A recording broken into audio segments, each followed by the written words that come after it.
Assalamualaikum warahmatullahi wabarakatuh.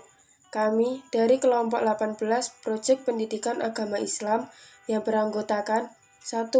Fitriyanti, 2. Alisa Kasita, 3. Mutia Fatnawati, dan saya Rani Tri Anggraini. Kami dari kelas 11 IPS 5. Kami akan mempresentasikan mengenai syirkah part 2.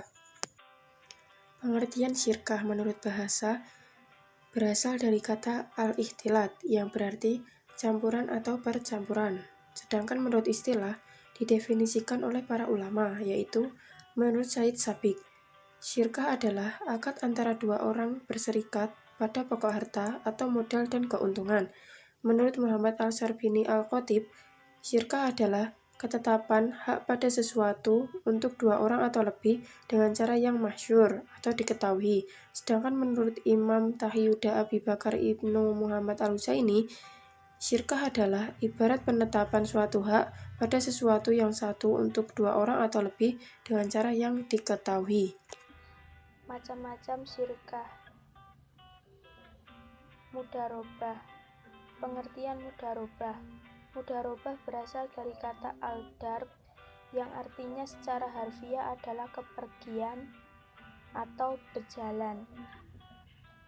Macam-macam mudharobah. Mudharobah dibedakan menjadi dua, yaitu mudharobah mutlaqah dan mudharobah muqayyadah. Mudharobah mutlaqah adalah kerjasama antara pemilik modal dan pengelola, tidak dibatasi oleh spesifikasi jenis usaha, waktu, dan daerah bisnis.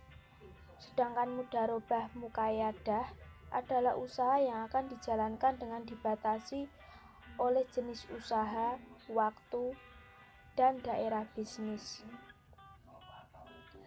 Dasar hukum mudharobah. Dasar hukumnya ialah sebuah hadis yang diriwayatkan oleh Ibnu Majah dari Su'aib radhiyallahu anhu bahwasanya Rasulullah Shallallahu alaihi wasallam telah bersabda, ada 3 perkara yang diberkati: jual beli yang ditangguhkan, member modal, dan mencampur gandum dengan jelai untuk keluarga, bukan untuk dijual. Rukun mudharobah. Rukun-rukun mudharobah dibedakan menjadi 6, yaitu 1. Pemilik barang yang menyerahkan barang-barangnya. 2. Orang yang bekerja. 3. Akhad mudharobah. 4. Mal. 5. Amal. 6. Keuntungan. Pembatalan mudharobah. 1.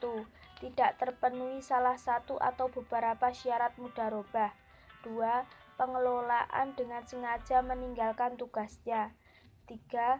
Apabila pelaksanaan tahu pemilik modal meninggal dunia. Syarat-syarat mudharobah. Syarat-syarat mudharobah dibedakan menjadi 4. 1. Modal yang diserahkan adalah berbentuk uang tunai. 2.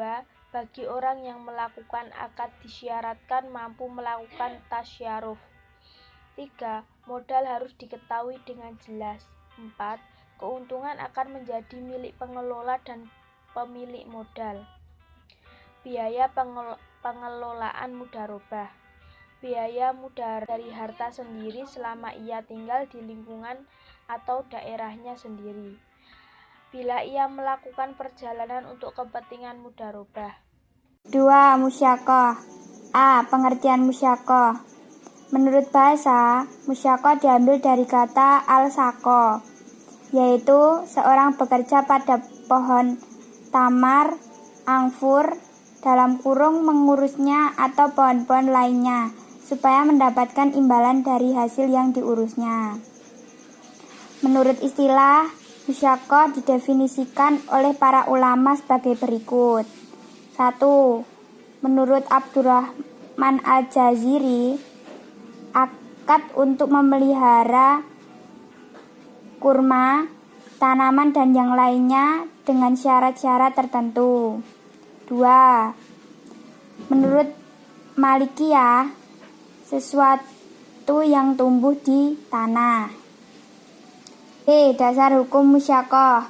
Asas hukum musyaqqah ialah sebuah hadis yang diriwayatkan oleh Imam Muslim dari Ibnu Amr bahwa Rasulullah Shallallahu Alaihi Wasallam bersabda, memberikan tanah kabiar dengan bagian separuh dari penghasilan baik buah-buahannya maupun pertanian atau tanaman. Pada riwayat lain dinyatakan bahwa Rasul menyerahkan tanah Khaibar itu kepada Yahudi untuk diolah dan modal dari hartanya, separuhnya untuk Nabi. C. Rukun-rukun dan syarat musyaqqah. Rukun-rukun musyaqqah menurut ulama Syafi'iyah ada 5, yaitu 1. Sigat, 2. Dua orang atau pihak yang berakad, 3. Kebun dan sebuah pohon yang berbuah, 4. Masa kerja, 5. Buah. 3. Muzara'ah. A. Pengertian muza'arah. Menurut bahasa, muza'arah adalah kerjasama dalam bidang pertanian antara pemilik lahan dan petani penggarap yang benihnya berasal dari pemilik lahan. Menurut istilah, muza'arah didefinisikan oleh para ulama yaitu 1. Menurut Hanafiyah, akad untuk bercocok tanam dengan sebagian yang keluar dari bumi. 2. Menurut Hanabilah, pemilik tanah yang sebenarnya menyerahkan tanahnya untuk ditanami dan yang bekerja diberi bibit. B. Dasar hukum muza'arah. Dasar hukum yang digunakan para ulama dalam menetapkan hukum muza'arah adalah sebuah hadis yang diriwayatkan oleh Bukhari Muslim dari Ibnu Abbas. Sesungguhnya Nabi Shallallahu Alaihi Wasallam menyatakan tidak mengharamkan bermuza'arah, bahkan beliau menyuruhnya supaya yang sebagian menyayangi sebagian yang lain. Dengan katanya, barang siapa yang memiliki tanah, maka hendaklah ditanami atau diberikan faedahnya. Jika ia tidak mau, maka boleh saja ditahan tanah itu. Rukun dan syaratnya. Menurut Hanafiyah, rukun muzara'ah ialah akad, yaitu ijab dan qabul antara pemilik dan pekerja. Syarat-syaratnya ialah 1. Syarat yang berkaitan dengan akidain, yaitu harus berakal.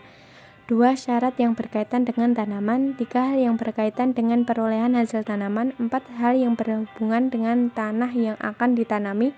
5. Hal yang berkaitan dengan waktu. 6. Hal-hal yang berkaitan dengan alat muzara'ah. Yang selanjutnya adalah mukabaroh. Pengertian mukabaroh menurut bahasa berasal dari bahasa Arab yang artinya mengelola tanah orang lain dengan bagi hasil di antara pemilik dan penggarap yang benihnya dari penggarap. Menurut istilah mukabaroh didefinisikan oleh para ulama yaitu 1. Menurut Syafi'ah, yang artinya akad untuk bercocok tanam dengan sebagian apa-apa yang keluar dari bumi. 2. Menurut Dahirnas, yang artinya menggarap tanah dengan apa yang dikeluarkan dari tanah tersebut.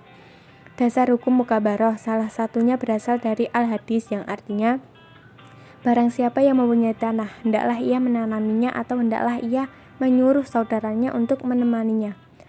Hadis riwayat Bukhari. Rukun dan syaratnya. Rukun mukabaroh yaitu 1. Pemilik tanah, 2. Petani atau penggarap tanah, 3. Tanah yang akan digarap, 4. Ijab dan qabul secara lisan. Adapun syarat-syaratnya yaitu 1. Pemilik tanah dan penggarap, 2. Benih yang akan ditanam harus jelas dan menghasilkan, 3. Lahan harus bisa menghasilkan, 4. Pembagian hasil harus jelas penentunya, 5. Jangka waktu harus jelas menurut kebiasaan masa panen dan masa tanam, 6. Peralatan dibebankan kepada petani penggarap lahan. Sekian presentasi dari kelompok kami. Semoga bermanfaat. Terima kasih. Wassalamualaikum warahmatullahi wabarakatuh.